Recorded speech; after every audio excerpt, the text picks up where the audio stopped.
हाँ, सर्वे में बड़े कमर्शियल बैंकों की तस्वीर काफी अच्छी दिखाई गई है और आंकड़े भी इसका समर्थन करते हैं।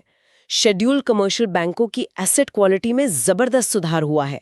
ग्रॉस नॉन परफॉर्मिंग एसेट्स यानी जीएनपीए रेशियो कई दशकों के निचले स्तर पर पहुंच गया है। कितना? सिर्फ 2.2%। इसे आसान भाषा में समझाएंगे। जीएनपीए कम होने का असल में क्या मतलब है? जरूर, आसान भाषा में कहें तो बैंकों का वो पैसा जो बुरे लोन में फंस जाता था वो अब रिकॉर्ड स्तर पर कम हो गया है।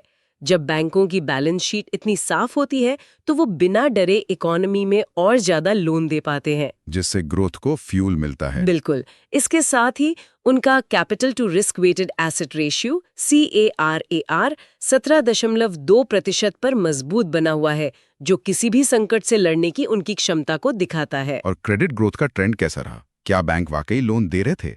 हाँ, क्रेडिट ग्रोथ मजबूत बनी हुई है, खासकर पर्सनल लोन, कृषि और सेवा क्षेत्र में। एक और अच्छी बात यह है कि रीजनल रूरल बैंक्स RRBs का प्रदर्शन भी सुधरा है। अच्छा।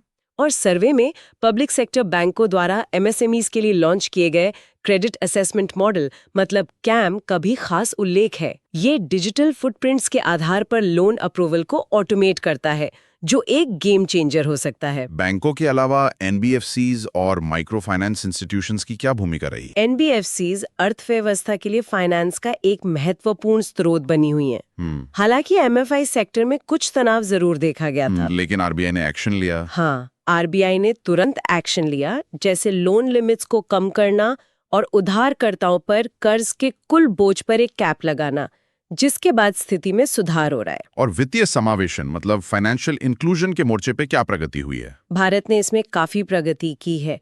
सर्वे FI इंडेक्स का जिक्र करता है, जो मार्च 2025 में 63.4 पर पहुंच गया। और इसमें सबसे बड़ा योगदान UPI का रहा होगा? बिल्कुल। UPI जैसे डिजिटल पब्लिक इंफ्रास्ट्रक्चर ने फॉर्मल क्रेडिट तक पहुंच को बहुत आसान बनाया है। इसने सिर्फ पेमेंट को ही आसान नहीं बनाया, बल्कि एक